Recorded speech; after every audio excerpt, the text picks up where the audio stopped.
Peace and shalom, Israel. Before we start the lesson, hit the notification button because we upload lessons every week and I don't want you to miss a single one. Like, comment, subscribe, and if there's a topic you would like for us to cover, we'll see what we can do. So until next time, cue the music.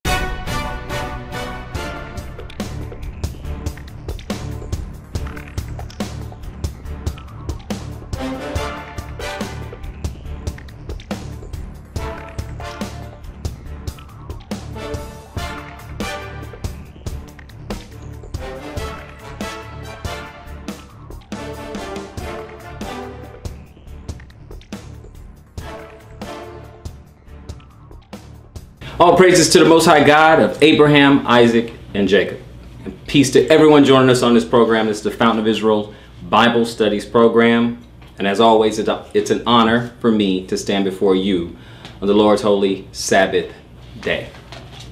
Now, before we get started, I just want to say that if you do not listen to the entire lesson from the beginning to the end, you will be offended.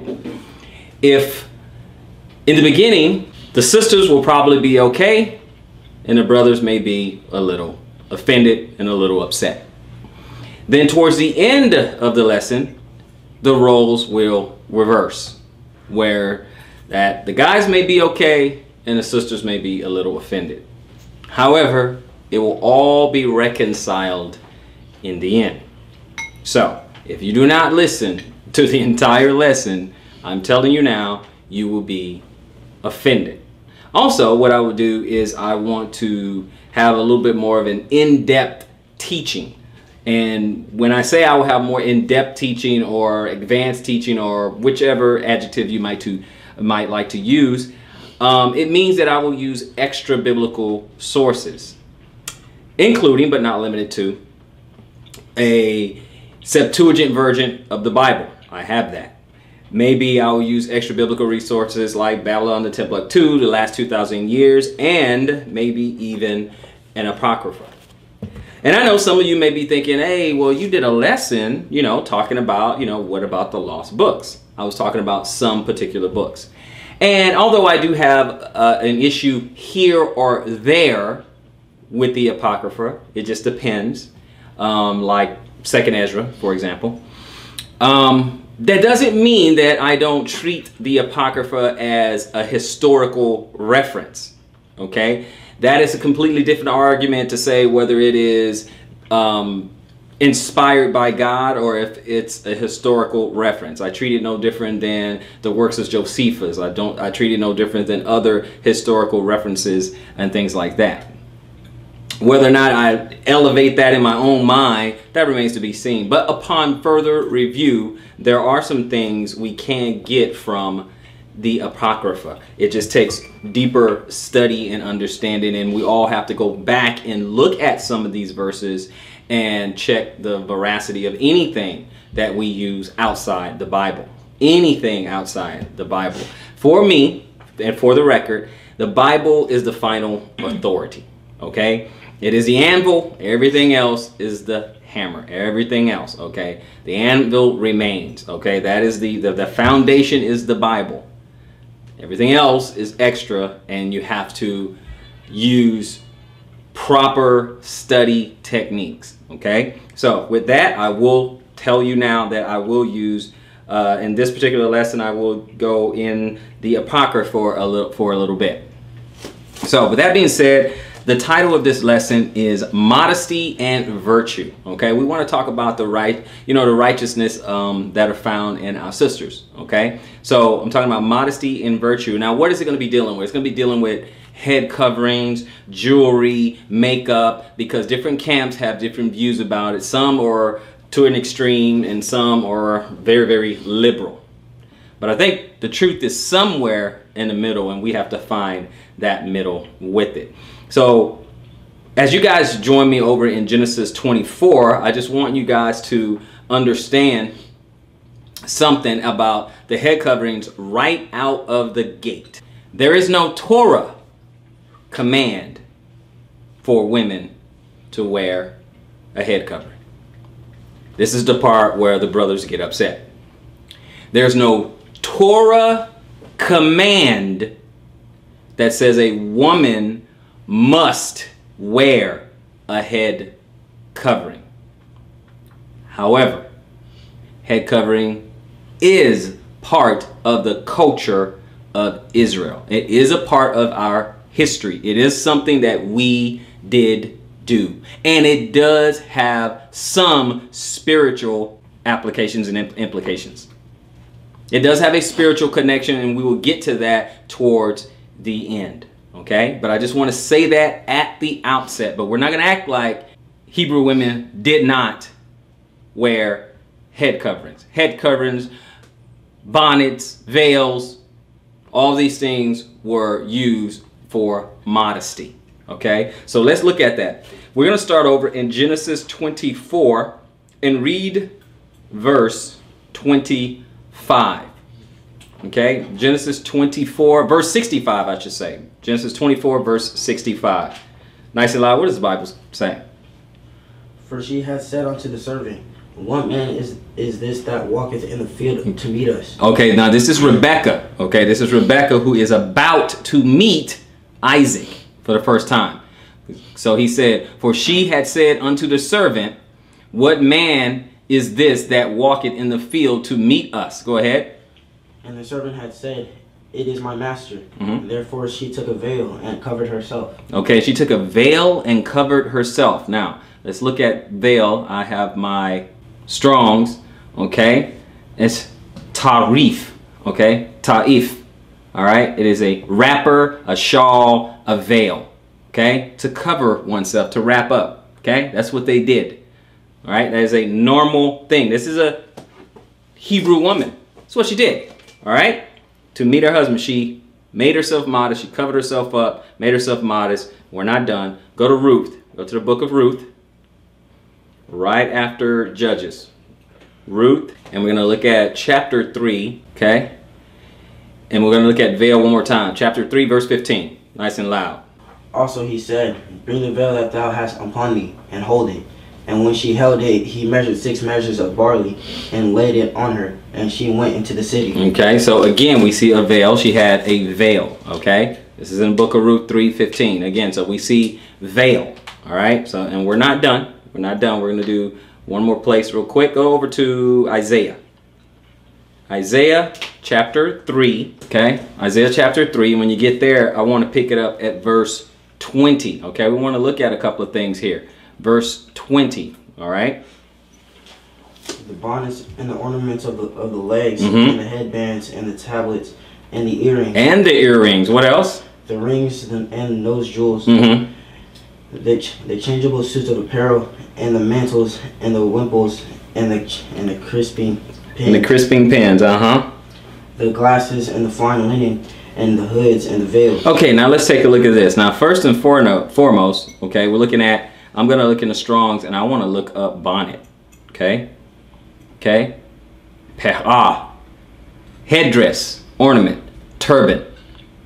It's a bonnet. So again, there were head coverings. Okay? Not done.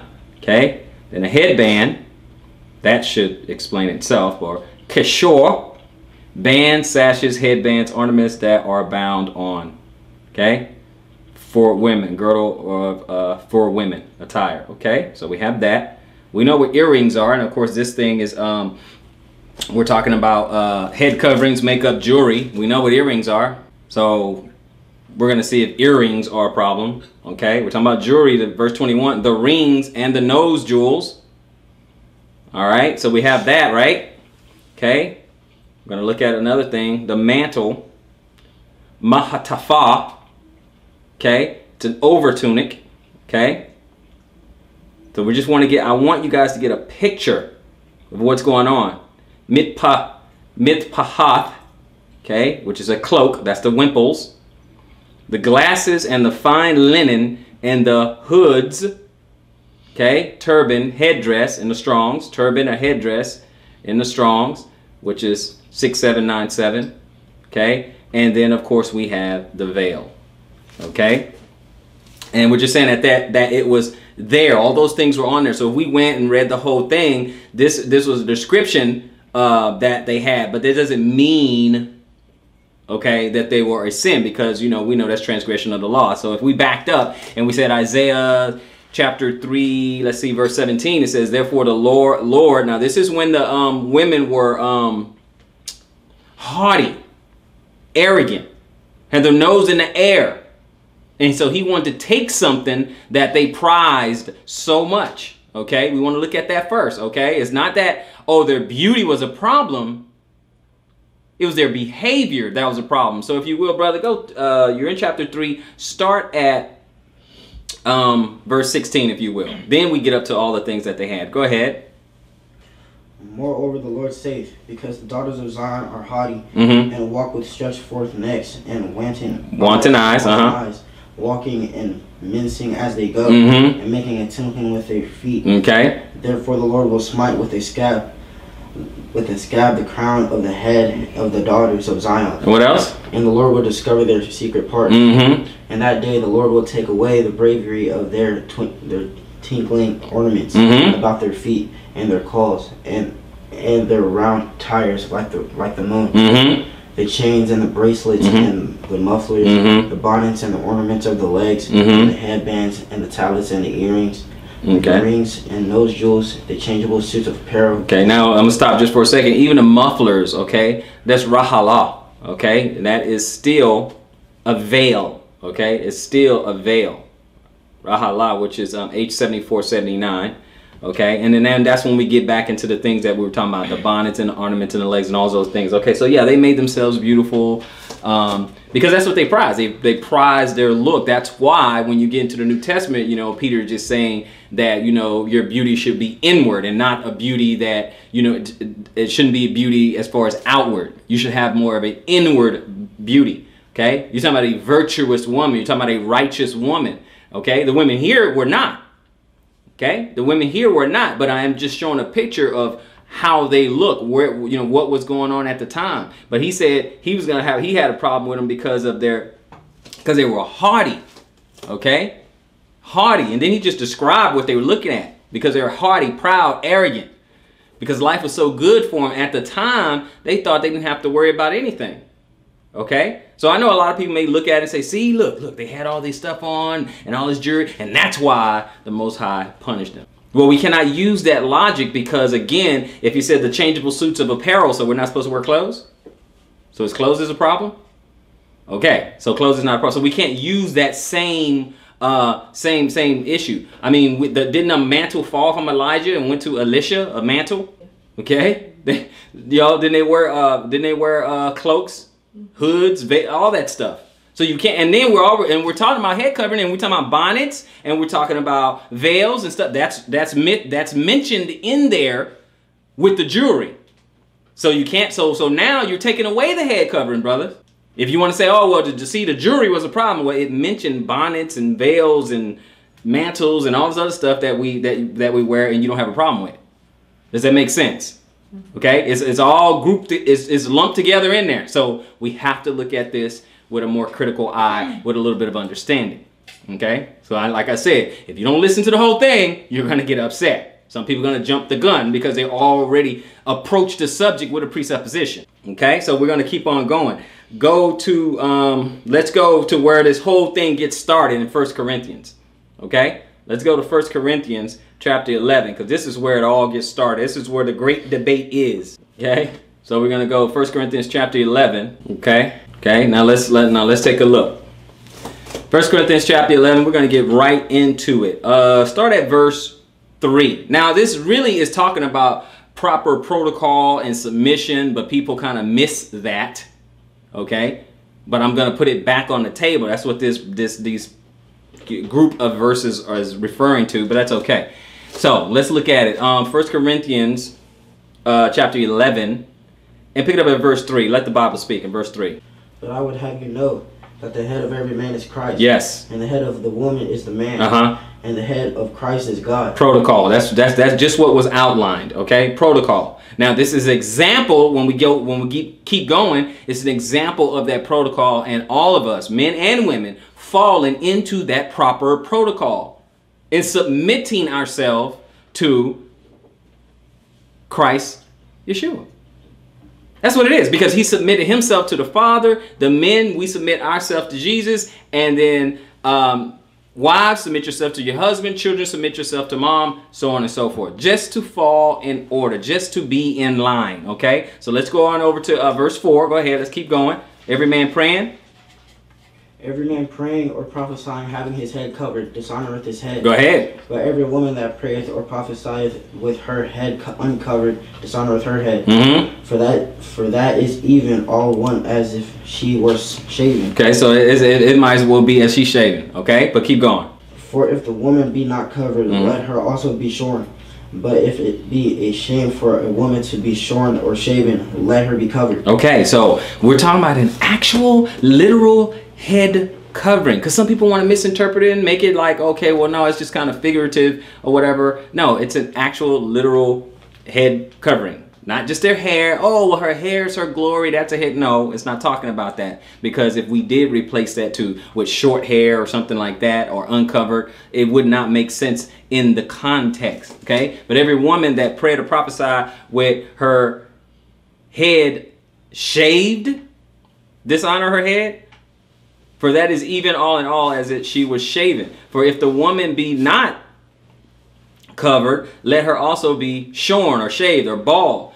But if it's a shame for a woman to be shorn or shaven, let her be covered. I mean, cover it up, cover her head. Okay, if it's a shame, if it's a bad thing, and I don't know, today it's probably not that big a deal, because you got hairstyles where women will shave their head bald. But we're talking about in this culture at this time. Okay, so it said, for if a woman be not covered, and then it says, you know, be not covered, let her be shorn. But if it'd be a shame for her women to be shorn or shaven, let her be covered. Verse 7, what does that say? For a man indeed ought not to cover his head, for as much as he is the image and glory of God. But the woman is the glory of the man. But the woman is the glory of the man. Okay, so again, he's going back into the order of how it should be. Okay, now what we have to understand is that, okay, he says, oh, for a man indeed ought not to cover his head, for as much as that he is the image and glory of God, but the woman is the glory of man. Okay, we understand that. All right, but he's not changing anything. Okay, so if you think something is changed or adding or taking away, then all this is going to be misinterpreted, because the men did cover their head at times. It just depends. But the men did cover their head at times. All right? But we're going to look at turbans and look at miters and look at, or mitres, miters. We're going to look at those type of things. But the men actually did cover their heads. If we go to 2 Samuel chapter 15, go there. Let's go to 2 Samuel chapter 15. Because he said, you can't, you know, men should not cover his head praying or prophesying, right? So, 2 Samuel chapter 15, 30. 2 Samuel chapter 15 and verse 30. Let the Bible speak. And David went up by the ascent of Mount Olivet, and wept as he went up. So he was upset, he was crying, he wept as he went up. Go ahead. And had his head covered. He had his head covered. Go ahead. And he went barefoot. And all the people that was with him covered every man his head. And they went up, weeping as they went up. Okay, so this was a pretty sad occasion, right? Okay, so we're going to look at Ahithophel in a second. In verse 31, go ahead. And one told David, saying, Ahithophel is among the conspirators with Absalom. And David said, okay, now remember, David, look at verse 30. He said, David's head is covered. Okay, remember that. David's head is covered. Now what he said, and David said what? And David said, O Lord, I pray thee. I pray thee. Go ahead. Turn the counsel of Ahithophel into foolishness. Yeah, that it doesn't make sense. It doesn't work. You know, it comes to nothing. Okay, but he said, I pray thee. So he was praying to the Lord, talking to the Lord, praying to the Lord, and his head was covered. Yeah, brother, but you know, it was the time of mourning. Okay, but in 1 Corinthians 11, it said a man should not pray with his head covered, right? All right, so we got to understand, you know, the context. Okay, men did indeed cover their head, especially in times of mourning. But you can cover your head. Okay. Now they wore their head, you know, particular ways. They wore particular headdress. Okay, and I'll show some graphics like that on the screen. But let's go to Leviticus 21. Leviticus 21. Just want one verse. Verse Leviticus, let's see here, chapter 21 and verse 10. And he that is the high priest among his brethren, upon whose head the anointing oil it was poured, and that is consecrated to put on the garments, shall not uncover his head, nor rend his clothes. Shall not uncover his head? So wait a minute. Okay, so the high priest, he couldn't uncover his head. But I thought you could cover your head. Men couldn't cover their head praying or prophesying. Now the high priest, I mean, we would think that he did a lot of praying and prophesying, right? A lot of talking to God, right? Okay, so we cannot just jump out the window and read one thing, jump out the window and say, hey, that's it. We got to go back and get some understanding. What is meant by that? Okay, so we can't just say, oh, no, you can't cover your head. A lot of people look at brothers and they have a little something on their head or whatever. And they're like, oh, see, that brother's out of order. He has his head covered. You got to break the whole subject down. You can't just go one verse, jump out the window and think you got it all covered. People say the same thing. They look at me and they go, oh, this brother, oh, look, he doesn't have a beard. Just look at the comments in some of the lessons. Don't worry, you don't have to go to the beard lesson because they don't make comments on that one about the beard. They make comments on any other lesson that has something to do with totally something different, and they say that same thing. Make comments of my youthful disposition. Probably older than half of them. That's okay. That's okay. We're going to keep going. Exodus 29. Go back one book. Exodus chapter 29. Sometimes we just go way too far. Exodus chapter 29. And I would like for you to pick it up at verse 4. Let's take a look at this. Okay? Talking about the high priest and all the things that they had going on. Let's take a look at it. Go ahead. Verse 4. Exodus 29 verse 4. And Aaron and his sons thou shalt bring unto the door of the tabernacle of the congregation. Yep. And shalt wash them with water. And thou shalt take the garments and put upon Aaron the coat and the robe of the ephod and the ephod and the breastplate, and gird him with a curious girdle of the ephod. Okay, and the ephod is it's a priestly garment, shoulder cape or mantle, outer garment worn by an ordinary priest and made of white, white threads. Okay, it's the next definition: worn by the high priest, costly, woven of gold, blue, purple, scarlet, linen threads, provided with shoulder pieces and a breastpiece of like material, ornaments with gems and gold. Okay, so that's what we got with the ephod. Go ahead. Mitre or mitri. Okay. Upon his head. And put the holy crown upon the mitre. You know what this says over here? This says the mitre, the mitri. It says it is a turban of the high priest. So they had a headdress. Again, I thought the men could not cover their head. Okay, so we got to look at this deeply. Okay, and thou shalt put the mitri upon his head, and put the holy crown upon the mitri. All right, we got that? That's the thing that we have to understand. Now we're going to go back over to 1 Corinthians 11. Go back to 1 Corinthians 11, okay? 1 Corinthians 11, all right? And I'm just picking it back up at verse 3. Again, point of emphasis, okay? Verse 3 through 5, we're talking about protocol. Submission to the protocol. Okay, verse 3, go ahead. But I would have you know that the head of every man is Christ, and the head of the woman is the man, and the head of Christ is God. Yes, it is. Every man praying or prophesying prophesying having his head covered dishonoreth his head, but every woman that prayeth or prophesieth with her head uncovered dishonoreth her head, for that is even all one, as if she were shaven. Okay, so she dishonored her husband. See, the woman, okay, because it said the head of every woman is man, so she needs to honor her husband. She cover her head. She is submitting to the protocol. She is saying, okay, I'm following line. I'm following the order. Okay, my husband wants me to cover my head. I'm covering my head. That's what we're doing. Now, a lot of women might say, well, you know what? It's not Torah. Well, it's not Torah that you fix your husband's plate, but you do that.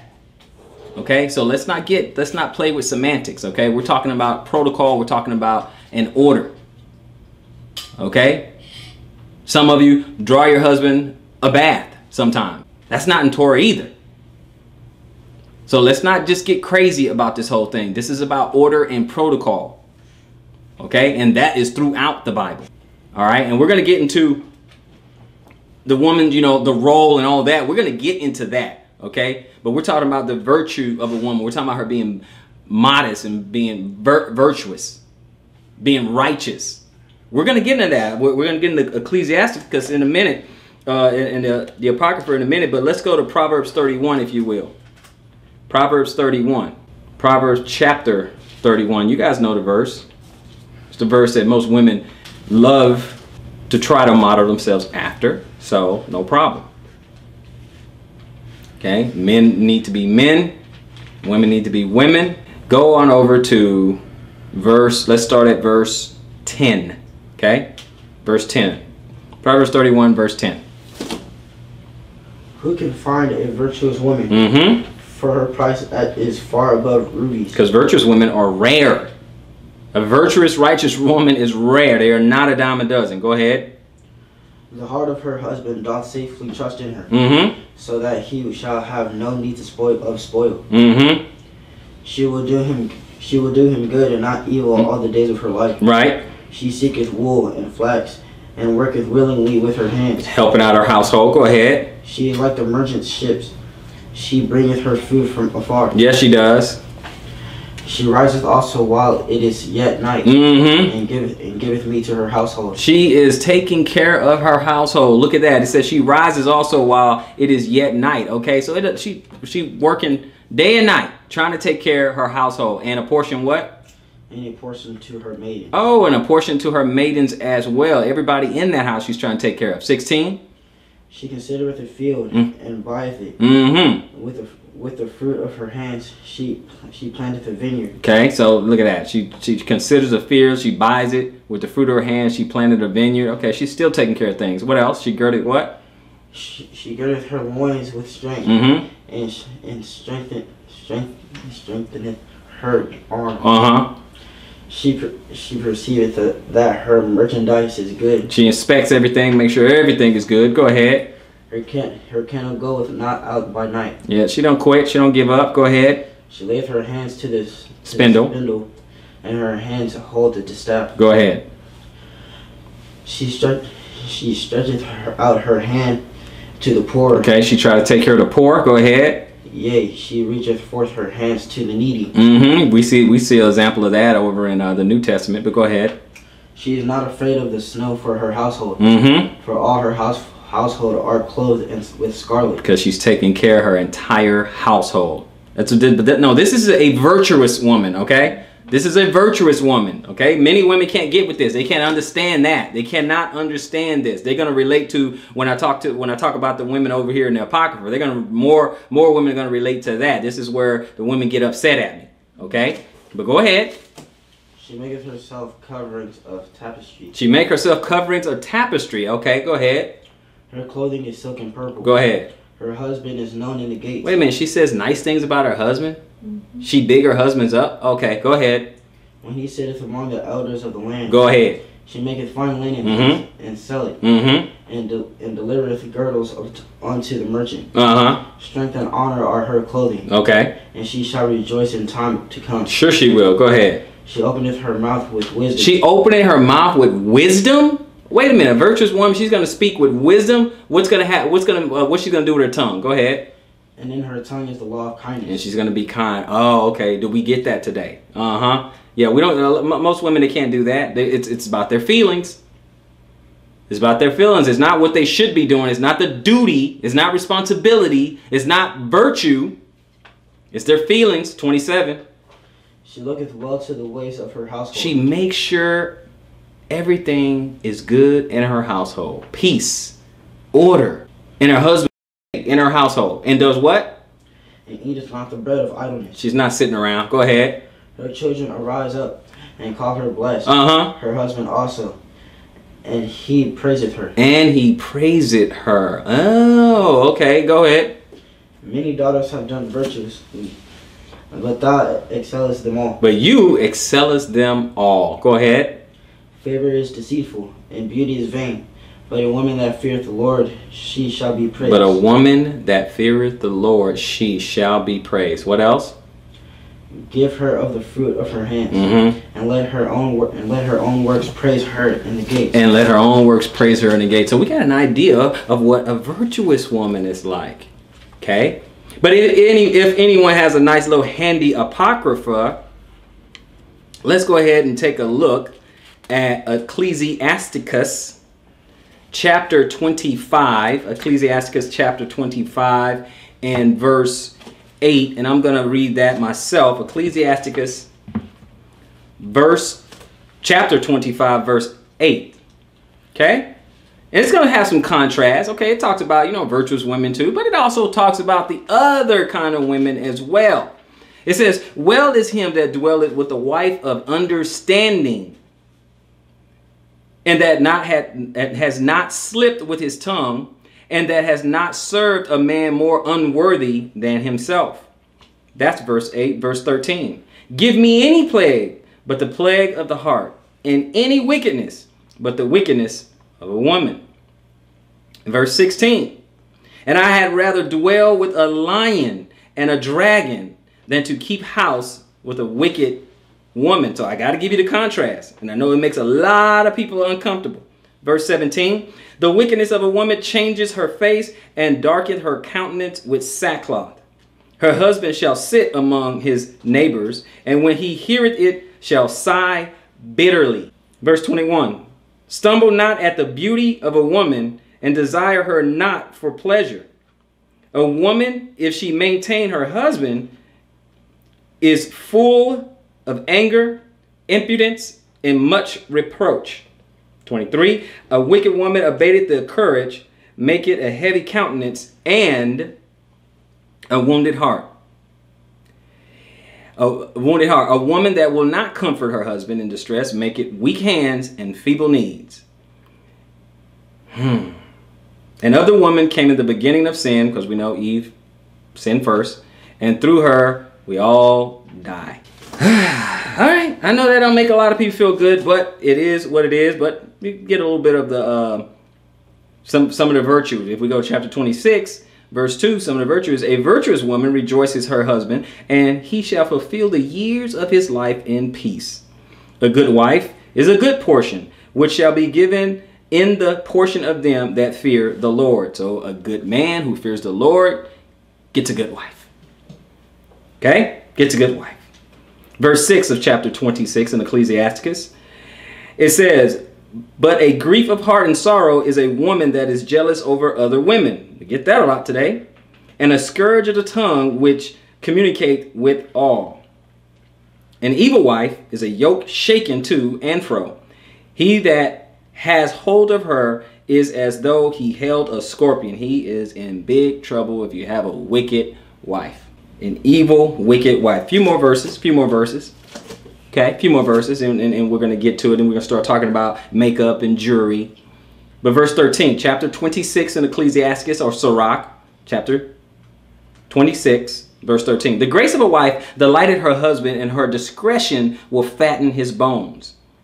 A silent and loving woman is a gift of the Lord, and there is nothing so much worth as a mind well instructed. A shamefaced and faithful woman is a double grace, and her continent mind cannot be valued. Drop down to verse 23. A wicked woman is given as a portion to a wicked man. So yeah, there's some wicked women out there, and they are laid up for wicked men.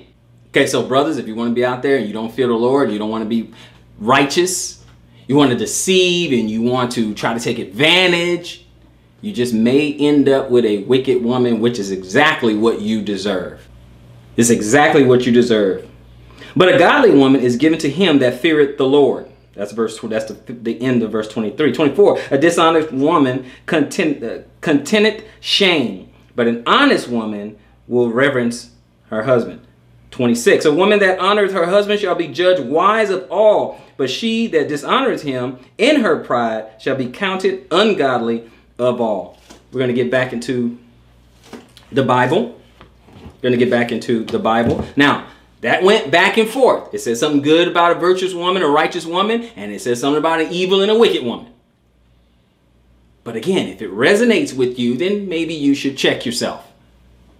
You should look at yourself and try to strive to be that godly, righteous woman. That's what we all should be striving for. Just like the gentlemen, the men, we should strive to be righteous men who practice righteousness, who fear the Lord, who try to walk in his path. But go ahead and let's go over to Exodus chapter 32. Go to Exodus chapter 32. Okay, so we're going to talk about makeup, jewelry, and stuff like that, because when it comes to makeup and jewelry, what's often said, okay, well, the prostitutes and the harlots and the Jezebels, you know, they're the ones who wore jewelry. They're the ones who did that. Okay, pagans, they wear jewelry, and jewelry is, you know, it's for vanity. You know, vanity is evil. Beauty should be on the inside, not the outside. They use all these things are thrown out there. But we like to look at things in context and examine, okay? So go to chapter 32, Exodus chapter 32. And let's look at verse 20, okay? 32 and 20 of Exodus. All right? Let's see if I got the right one here. Exodus 32 and 20. Go ahead.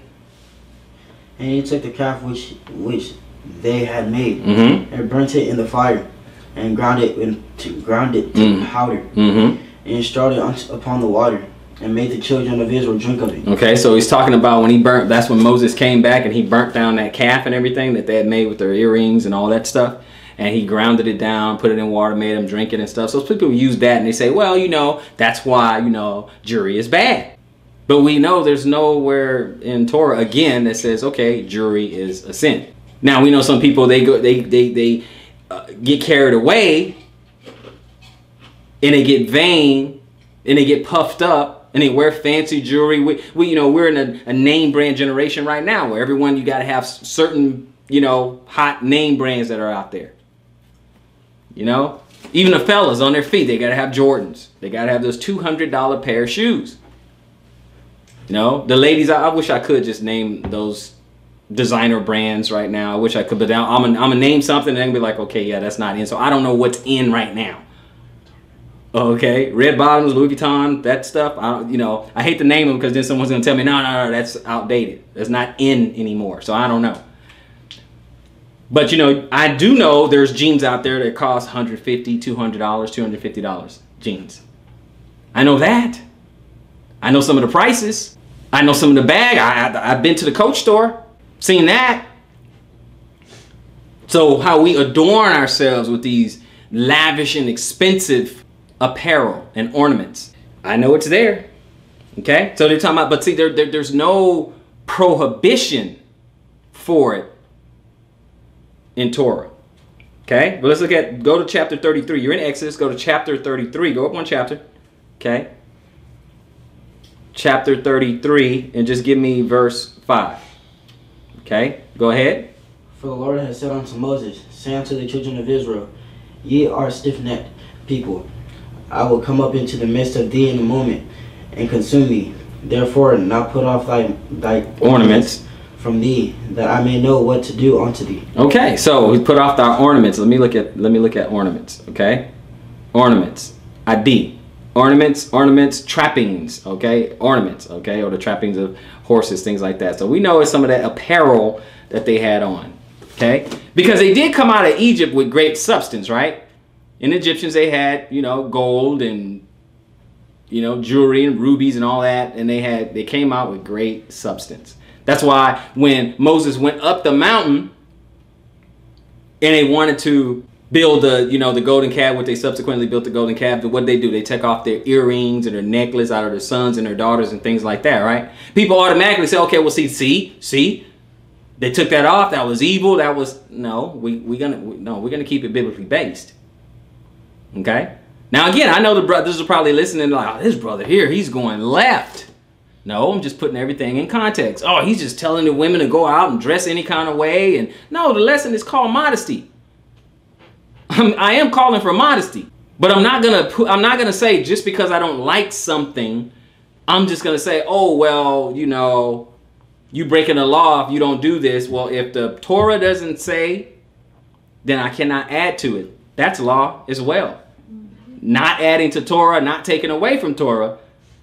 That's a law too. And I'm not going to break that one in either. But I will put everything in proper context. Okay? I will put it in proper context. Okay? They like to use Jeremiah chapter 4, so we're going to go there as well. Go to Jeremiah chapter 4 because they like to use that one as well. Okay? Jeremiah chapter 4.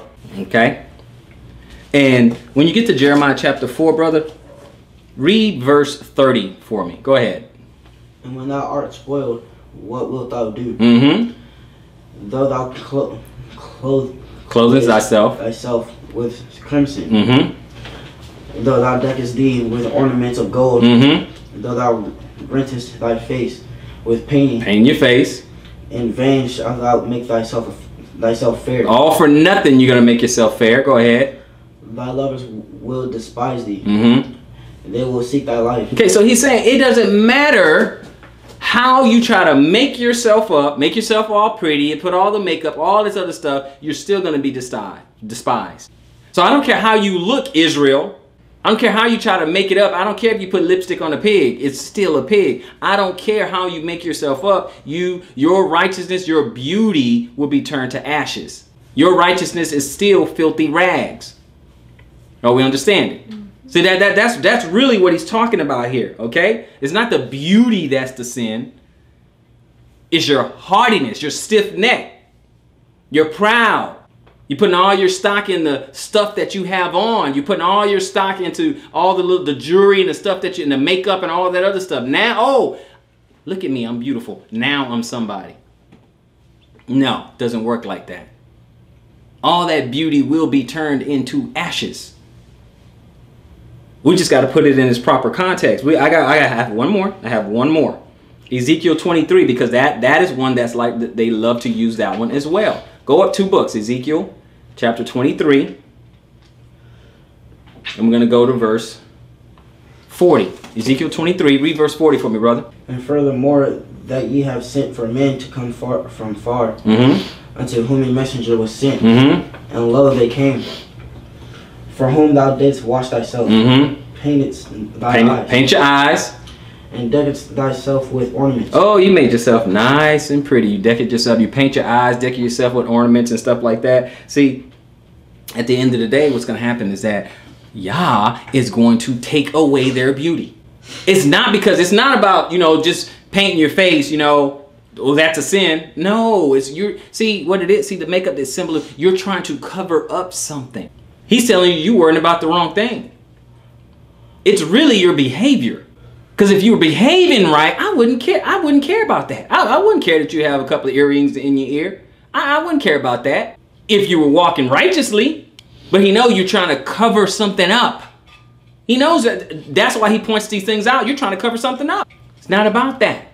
Now, in some respects, it's a good idea not to wear the makeup and all the jewelry and all the other stuff, because so you don't start to think of yourself more than you ought. That you remain humble. So I see why some brothers want, their wives to not have all that stuff on. He's like, well, who you trying to look good for? I'm your husband. Hey, I love you. I'm with you. You don't have to impress me. You don't have to do all that. You're not doing it for someone else, right? So I don't need you to do that. I understand that. It keeps us kind of humble. We have this false sense of security and our neck gets stretched out when we look a certain way. Certain clothes make us feel a certain way. Jewelry make us feel a certain way. Makeup make us feel a certain way. And so that's why they do it. But again, I can't say, oh, that's bad. I can't say that. We're not doing that. I can't say, oh, well, hey, that's a sin.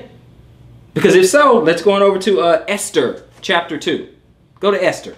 Esther chapter 2. Okay? Esther chapter 2. All right, so we know this is when Ahasuerus was he put away Vashti because her behavior, was bad. So he just kind of put her away, put her at the edge of the city somewhere, and be like, look, you know what? I'm not dealing with you anymore. I'm gonna find another wife. So he did that. Now start at verse 8. Esther 2, chapter 2, Start at verse 8. Okay, we're gonna read 8 and 9. Go ahead. So it came to pass, when the king's commandment and his decree was heard, and when many maidens were gathered together unto Shushan, the palace, and the custody of Haggai, that Esther was brought also unto the king's house, to the custody of Haggai, keeper of the women. Keeper of the women, go ahead.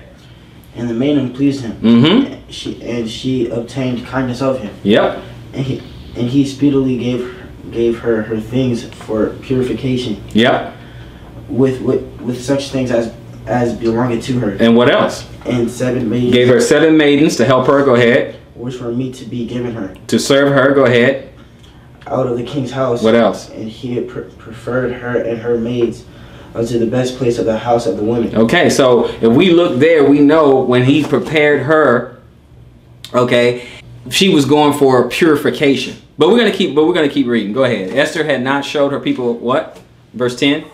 Esther had not showed her people nor her kindred, for Mordecai had charged her that she should not show it. And Mordecai walked every day before the court of the women's house to know how Esther did, and what should become of her. And what happened in verse 12? Now when every maid's turn was come to go in the king's Ahasuerus. After that she had been 12 months, according to the manner of the women, for so were the days of their purifications accomplished. To wit, 6 months with oil and myrrh, and 6 months with sweet odors, and with other things for the purifying of the women. Okay, so we know she went through a cleansing and a purification process, made presentable. We can all agree that there's no way you're going to go before the king just looking any kind of way. We can assume she had fine linens. She's about to marry a king, right? Gave her 7 servants, okay, 7 maidens to serve her, to get her ready for purification, cleaning her up nice every single day. I would imagine her fingernails were not all gnarly, so I'm sure they probably pared those, make those look pretty good. We know she had perfumes and oils and stuff like that. We can assume she had fine linens on her. I doubt she had on sackcloth, right? If we're just being reasonable. Pretty sure she has some sort of ornaments and adornments, but I don't see that as being a sin. Now, I did not go as far as to say, oh, she had makeup in it. She could have. I don't know. That would be conjecture on my part. So I didn't say that. But I did say she was made presentable. We can at least agree on that, right? Okay, so she's made presentable. But what about, okay, but what about this? What about Proverbs chapter 7? What about this? Let's do that. Proverbs chapter 7. What about that? Okay, let's pick it up at verse 10. Okay. We got to look at it because it talks about, you know, it talks about streetwalkers and harlots and prostitutes and stuff like that. But I want you to notice something. Read verse 10 for me. And behold, there met him a woman with the attire of an harlot. Okay. And subtle of heart. Okay, so now let's go with like some of the things that she had on and all that. Go to verse 16. Go ahead. I have decked my bed with coverings of tapestry. With carved works, with fine linen of Egypt. Okay, now look at what happened. Okay, we're talking about a harlot because in verse 10 it says, you know, I met a woman with the attire of a harlot. And look at what she did in 16, okay? She said, I have decked my bed with coverings of tapestry. So now, since you can't do nothing a harlot does, women, you cannot make your bed nice with nice tapestry, fine linen. You can't have that. If we use that same logic, right? Okay, so you can't do that. It doesn't make any sense because a harlot made her bed with nice tapestry, nice linen. You can't do that. Okay, so that's why we got to watch it with carved works with fine linen of Egypt. Okay, you know how people have Egyptian cotton? That would count, right? Egyptian cotton. You can't have that because a harlot did it. See, doesn't make sense, right? Okay, verse 17, what does that say? I have perfumed my bed with myrrh, aloes, and cinnamon. Women, you can't do that. Apparently, you cannot have perfume your bed or perfume yourself, okay? But we know Esther, Queen Esther, you know, who liberated her people. We know she had perfumes and oils and stuff on her. Is she a harlot? But I perfume my bed with myrrh, aloes, and cinnamon. Obviously, we can't do that then. Then we can't do that. That's what I'm saying. We gotta watch it. We can't just say, oh, well, a harlot did that. We can't. If there's no condemnation for perfumes and oils or fine linens or jewelry, And in this case, even makeup, I'm sorry, we cannot say it is a sin. But don't worry, men. Don't worry, men. Don't worry. We're going to get to that in the end. If you don't want your wife to wear that stuff and do that stuff, that is fine. Don't say that is Torah. Say that it is custom. Say it is heritage. We knew the day was going to come where we would discontinue from our heritage. Just watch the logic that you use. Okay, so he said in 17, and I perfume my bed with myrrh, aloes, and cinnamon. Okay, so this is a harlot out there. Okay, but we're not done. Okay, there's no condemnation for perfumes and linen, so we can't do that. All right, how about Proverbs? Go back 2 chapters. Go to Proverbs chapter 5. Okay, Proverbs chapter 5 and go to verse 3. Okay, now it's going to warn us about women, but check this out. Look at what he's warning us about. Check this out. Go ahead in verse 3. For the lips of a strange woman drop as a honeycomb, Mm-hmm. and her mouth is smoother than oil. Go ahead. For her end is bitter as wormwood, sharp as a two-edged sword. Mm-hmm. For her feet go down to death. Mm-hmm. Her steps take hold on hell. Okay, so look at what we are warned. Okay, but let's go ahead, verse 6. Go ahead. Lest thou shouldest ponder the path of life. Her ways are movable, that thou canst not know them.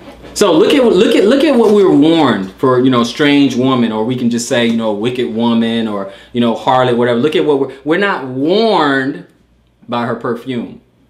We're not warned by her jewelry. We're not warned about her makeup and stuff like that. Yeah, the Bible gives us a description, but we're warned about her behavior. We're warned about her mouth, what she says. Look at where the warning is. But some people are going to go to the New Testament, so we're going to do the same thing, okay? Because we don't run away from Scripture. We go deal with it. So go to 1 Timothy, okay? 1 Timothy chapter 2, okay? 1 Timothy chapter 2, all right? 1 Timothy chapter 2. All right, so we're going to pick it up at verse 9, okay? Verse 9, all right? Go ahead. In like manner also that women adorn themselves in modest apparel, with shamefacedness, and sobriety, not with braided hair or gold or pearls or costly array, but which becometh women professing godliness with good works. Okay, professing godliness with good works. Now, that shamefacedness, okay, that is in the Greek, and it means a sense of shame or honor, modesty, bashfulness, reverence, regard for others, respect. This is what he's talking about, okay? This is in the Greek, all right? Ahidosi, okay? Hadidos. I'll give it to you one more time. A sense of shame or honor, modesty, bashfulness, reverence, regard for others, and respect. This is what he's looking for, okay? Now, I just said this is what he's looking for. If I go to verse 8, look at this. This is one of those times where it is Paul is saying this. Look at verse 8. What does it say in verse 8? Go ahead. What? I will therefore that men pray everywhere, lifting up holy hands without wrath and doubting. He said, I will. This is what he wants. This is what Paul wants. I will therefore that every man. So I would prefer that men pray everywhere, lifting up. Are we getting it now? Are we getting it? Okay, this is what I'm talking about. All right. Now, this is good. Don't get me wrong. Someone with some authority, Paul has some authority. It's okay if they have a suggestion, have a protocol, a code of ethics. If they have, look, take it from someone who knows kind of thing. All right. So he's not adding to the Torah. He said, I will. He's not taking away from the Torah. He said, I will. Right? So that's what we have to understand. Okay? Same thing with, women, fellas, okay? Because I know I probably lost half of you guys already. All right? Oh, brother, you messed up everything. And no. I'm just putting it in proper context. Because at the same time, there's another thing that happened in the Old Testament, and that is wives submitting to their husband And we read that all in the Apocrypha. We read it in the Old Testament.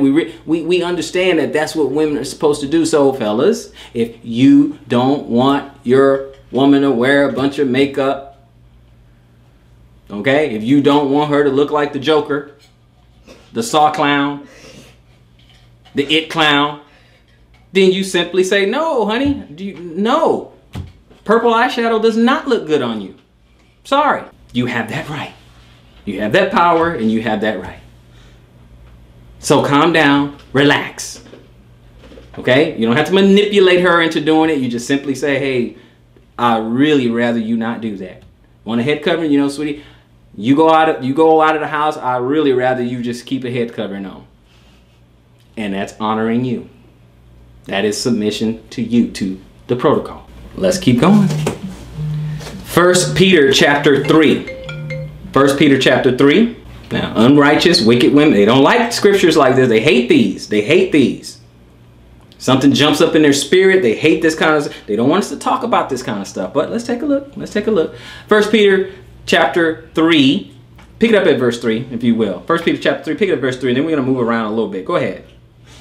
Whose adorning let it not be that outward adorning of plated the hair, and of wearing of gold, or of putting on of apparel. Okay, so wait a minute. So now you can't, if it was bad, now you cannot braid your hair. You can't plait your hair, ladies. Okay? Plaiting the hair and the wearing of gold. So now you can't even wear gold. And we know they came out with great substance with gold, or putting on apparel. So now you can't put on apparel. You cannot wear clothes. Okay, so we got to be careful with how we apply these scriptures, right? That's all I'm talking about. But let's look at the whole. Let's look at the whole thing. Okay, so I just wanted to put that in there. But go ahead, verse 4, real quick. But let it be the hidden man of the heart, in that which is not corruptible, even the ornament of a meek and quiet spirit, which is in the sight of God of great price. You know what? We're gonna do this again because I like that. I like that. Now let's go back to verse 1. Stay where you are. Just go to verse 1. We're gonna read 1 through 7. Go ahead. This is what it's about. Go ahead. Likewise, ye wives, be in subjection to your own husbands, that if any obey not the word, they also may without the word be warned by the conversation of the wise. Go ahead. While they behold your chaste conversation coupled with fear, whose adorning let it not be with outward adorning of plaiting the hair, and of wearing of gold. Okay, not about the outside. Go ahead. Or of putting on of apparel. It be the hidden man of the heart. Now he was talking to women, but he said let it be the hidden man, because he said likewise you wives be in subjection to your own husbands, that if any obey not the word, if your husband don't want to obey the word, they also may without the word be won by the conversation of the wives. Okay, so the lifestyle of the wives could change that husband who's not listening. You know how when you go into Sunday church, there's like 80% women in there. Right? You see that all the time. Okay. Conversation about the wives. While they behold your chaste conversation, while they look at your lifestyle coupled with fear, they say, hey man, it just seems there's something about you. You're a woman who studies. You're a woman who prays. You commune and you meditate with the Most High. What is going on with that? Okay. That they may be one coupled with fear, whose adorning let it not be that outward adorning of the platinum of the hair, the wearing of gold, or putting on of apparel. Don't let your outer appearance, don't think that is what's going to win your husband over, okay, to the word. All right. But he said, but let it be the hidden man of the heart, in that which is not corruptible, even an ornament of a meek and quiet spirit, which is in the sight of God a great price. Verse 5. For after this manner in the old time the holy women also, who trusted in God, adorned themselves, being in subjection unto their own husband. What? Being in subjection to their own husband. This is Hebrew Israelite culture. That's how it was done. Verse 7. Well, 6. Go ahead. Even as Sarah obeyed Abraham, calling him Lord, whose daughters ye are. Whose daughters ye are. Go ahead. As long as ye do well and are not afraid with any amazement. Okay, but a lot of people are so afraid to do this whole submission thing. I'm telling you, the average woman, this is not, they don't want to hear that. They do not want to hear. Why should I submit? Why? And the interesting thing is, when you submit to the right husband to the submissive wife, it's not even an issue. It's not even a problem. Because they chose wisely who they want to submit to. So they don't even think about it like that. You use the word submission, what do they think? They automatically thinking of a wicked guy. Automatically. Oh, I don't want to submit. I don't have somebody tell me what to do. That's all you're going to get. Unruly, talking woman, just the ones where the guy said, I'd rather just wrestle with a dragon and a lion than to deal with some wicked, evil woman. They don't even get that their mind automatically goes to a wicked guy. That's the one you think about who you don't want to submit to. Well, I ain't gonna just, I'm not gonna some guy tell me what my boss and other. Look at the type of guy you're thinking about. What if it's your dream guy?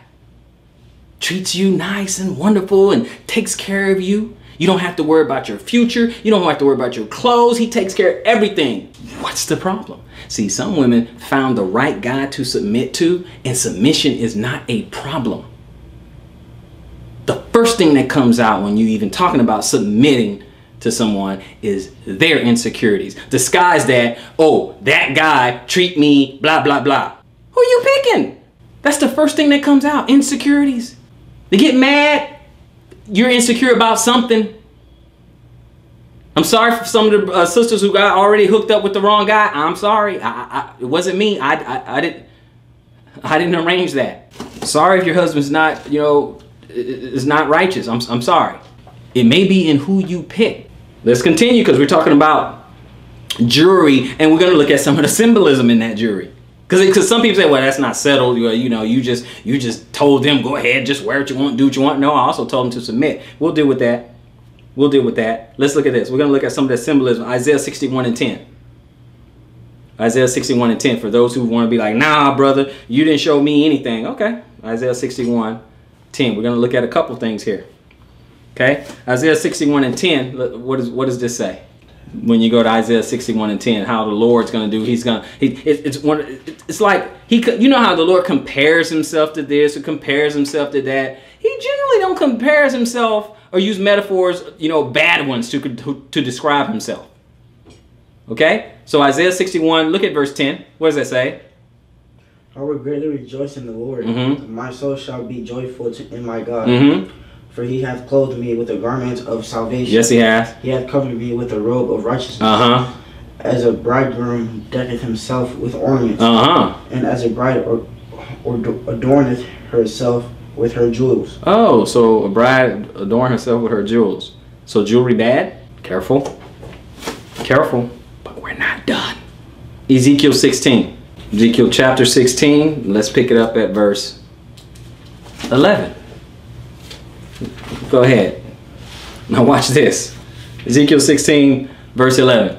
Watch this. Watch it. Watch it.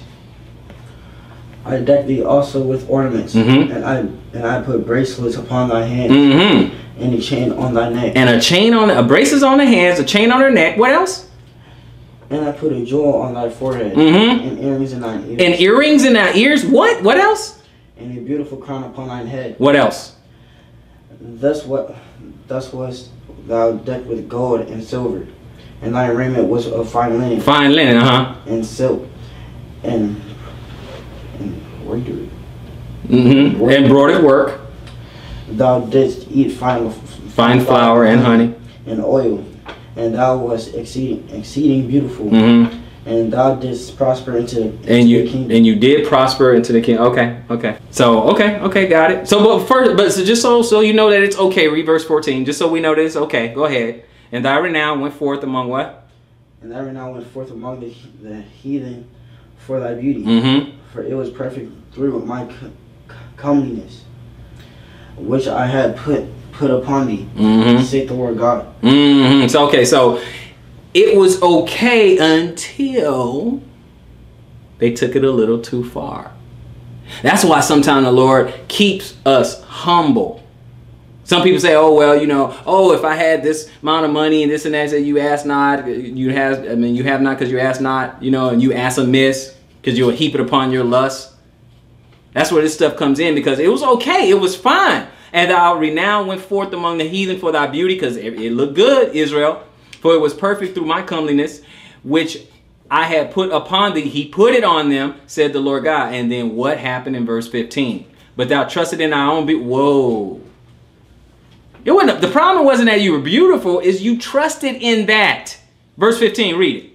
But thou didst trust in thy own beauty and playedst the harlot because of thy renown. And pouredst out thy fornications on everyone that passed by. His it was. Okay, so that's what we're talking about, because you went and played the harlot. Not because you were beautiful. When we look at it in context, not because you're beautiful. Not because you had fine linen and you had gold and stuff. I mean, the Lord, He was okay with that. It's what you do with it. But we're not done. We're not done. Let's look at a little bit of some of Solomon's words, 2 Chronicles. And give me 14 and 15. Okay, let's look at some of the decadence that he had. 2 Chronicles, 1st chapter. Okay, and then we're going to pick it up at verse 14. Go ahead. And Solomon gathered chariots and horsemen, and he had 1,400 chariots and 12,000 horsemen, which he placed in the chariot cities with the king at Jerusalem. What else? And the king made silver and gold at Jerusalem as plenteous as stones. And cedar trees he made he as a sycamore trees that are in the vale for abundance. Okay, no problem. All right, so let's go to chapter 9, 2 Chronicles chapter 9. Go up there. Just want to look at a couple things that Solomon had. Go to chapter 9. And we're going to pick it up. Verse 13. Go ahead. Now the weight of gold that came to Solomon in 1 year was 636 talents of gold. What else? Beside that which chapmen and merchants brought, and all the kings of Arabia and governors of the country brought gold and silver to Solomon. And King Solomon made 200 targets of beaten gold. 600 shekels of beaten gold went to one target. Yep. And 300 shields made he of beaten gold, and 300 shekels of gold went to one shield. And the king put them in the house of the forest of Lebanon. What else? Moreover, the king made a great throne of ivory and overlaid it with the pure gold. And there were 6 steps to the throne, with a footstool of gold, which were fastened to the throne, and stays on each side of the sitting place, and 2 lions standing by the stays. Wow, what else? And 12 lions stood there on the one side and on the other upon the 6 steps. So he has statues of lions and stuff. Go ahead. And there was not the like made in any kingdom. Go ahead.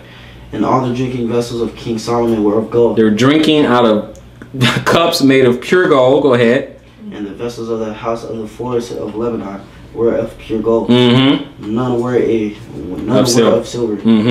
It was not anything accounted of in the days of Solomon. Okay, so he lived quite decadent, didn't he?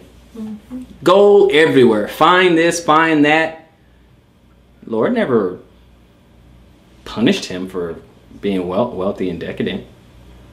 It was the idolatry that overtook him in the end, by the virtue of his wives. Because he did, he shouldn't have taken any strange wives, but he did take some strange wives, and they drew his heart away in his old age. And so he started building monuments and stuff to their gods. That was the problem Solomon had. His money wasn't the problem. His wealth and decadence wasn't the problem. But we're going to keep going. Because, if we went to 1 Kings, we know that Sheba was impressed. But you guys can read 1 Kings 10, 4 through 5 for yourself.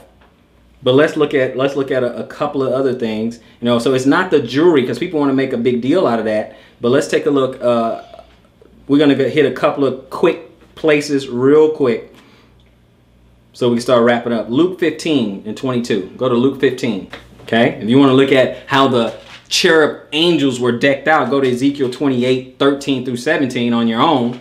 Then you'll see how the cherub angels were decked out with certain jewelry, certain stones and things like that. It's not the jewelry, people. Not the jewelry.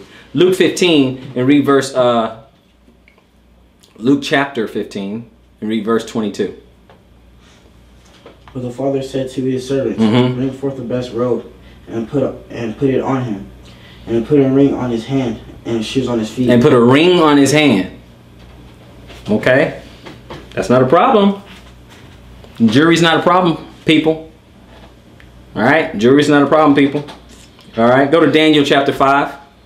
Okay, now we know that was, you know,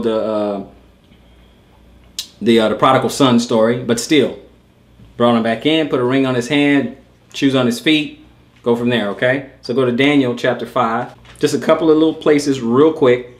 Okay. Okay. Let's go to Belshazzar. Then commanded Belshazzar, verse 29. Daniel 5, verse 29.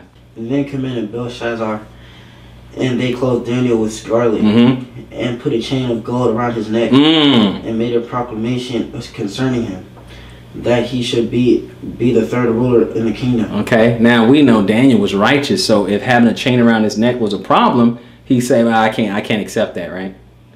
Because earlier, when you know, when the king wanted to give him meat, stuff that wasn't fit or whatever, he's like, nah, just take vegetables and water, I'm good, right? When they say, hey, you can't pray to your God or whatever, Daniel's like, nah, I'm gonna keep praying to my God. I don't know what y'all talking about. So it was a problem with him having a chain of gold around his neck. He would have said something. He said something about other stuff, right? Okay, can't be that. Okay, how about Genesis chapter 24? How about that?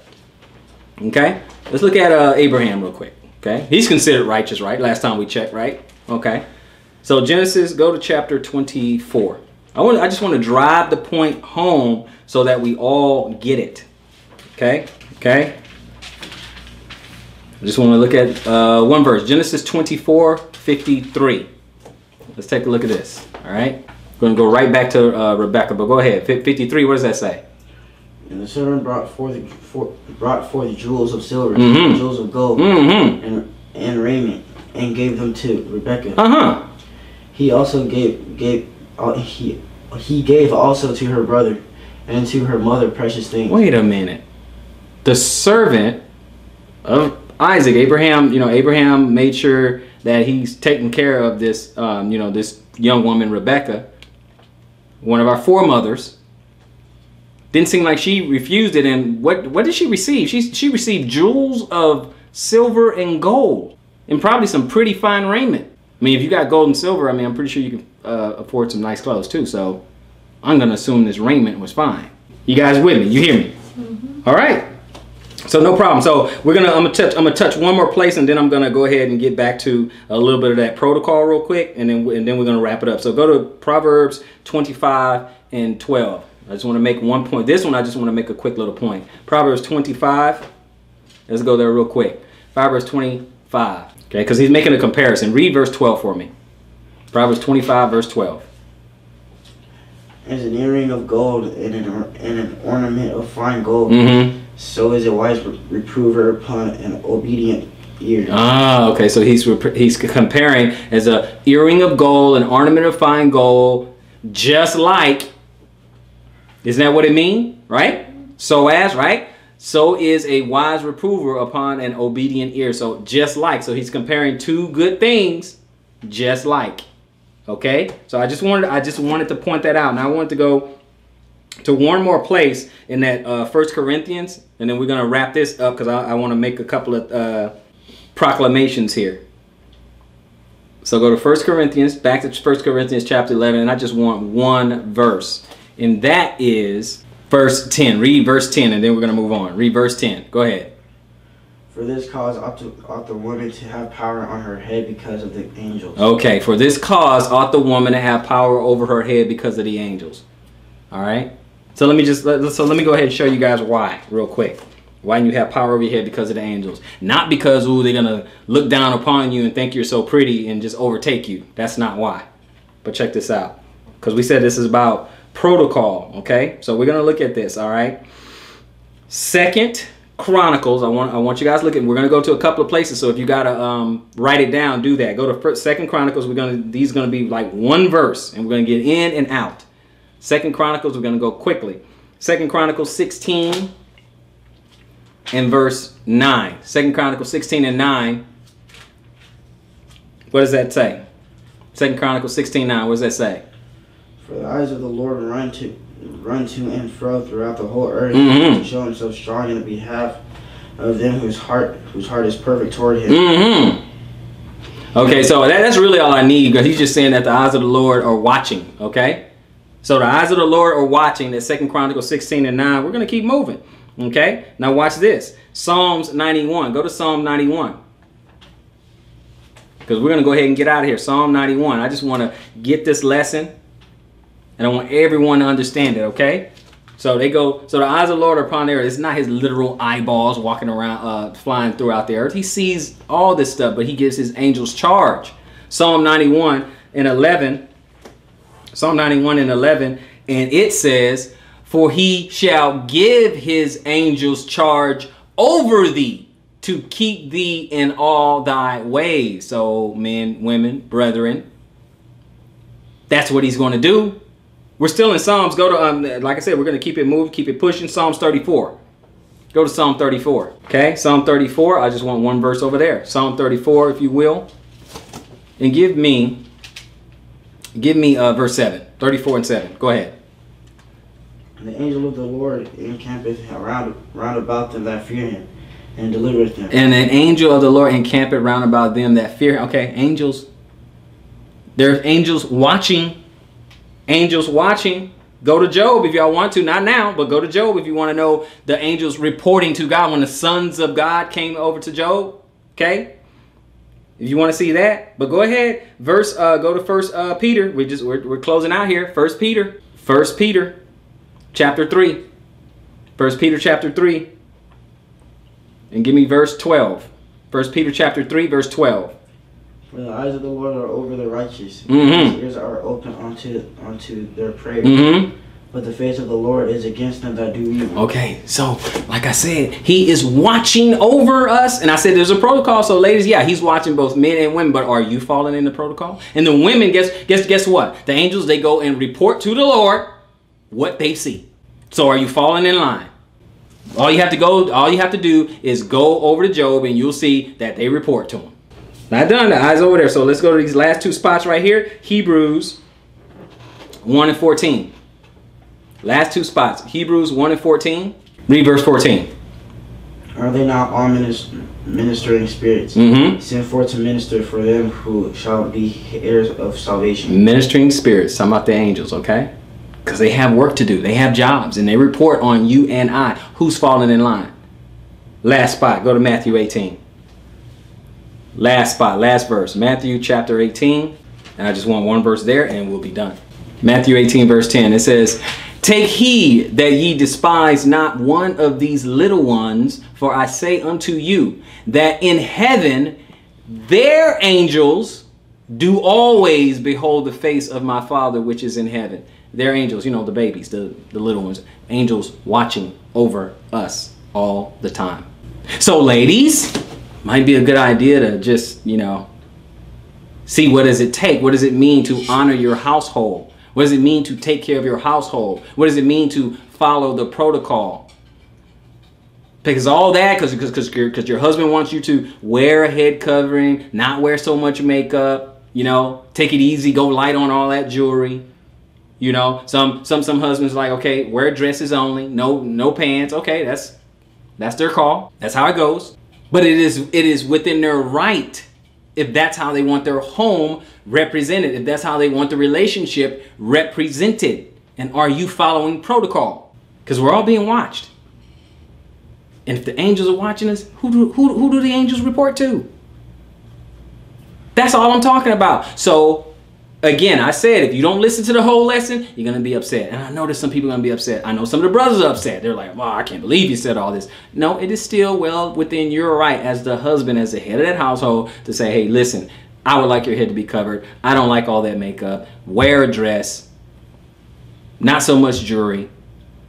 I just wanted to straighten out the idea, and I didn't want you to feel like you have to manipulate your wife or manipulate the scriptures and make it seem like that it is Torah law when it is not, because I don't want you to err and add it to Torah, which is also breaking Torah.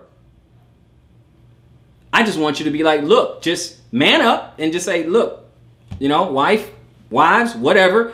I'd rather you represent me this way. This is what I want. That's it.